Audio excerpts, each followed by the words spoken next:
મારું નામ સુમણિયા જીવાભાઈ. મારું નામ સુમણિયા રાહુલ છે. અમારું આ એસિડ વર્ષાનું વર્કિંગ મોડેલ છે, જેમાં અમારો કોન્સેપ્ટ જૂનો છે.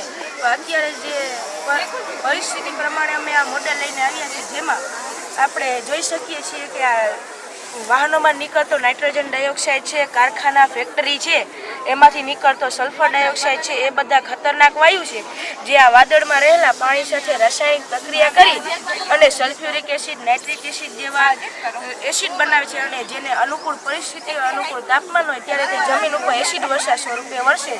આપણે જોઈ શકીએ જંગલોમાં ત્યારે વરસે ત્યારે જમીનને ફળદ્રુપતા ઘટાડીને બિન ઉપજાઉ બનાવે. તે જ પાણીને નદી, ઝરણા, સરોવરમાં મોકલવામાં આવે તે માછલીઓ, સૂક્ષ્મજીવો, જલક વનસ્પતિઓને ખરાબ અસર પહોંચાડે છે.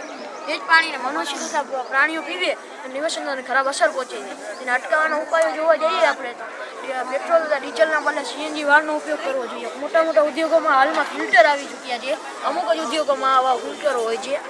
વન સંરક્ષણના ઉપાયોનો ઉપયોગ કરવો જોઈએ, વૃક્ષારોપણનો વધારો કરવો જોઈએ અને વ્યક્તિગત વાહનના બદલે સામૂહિક વાહનનો ઉપયોગ કરવો જોઈએ.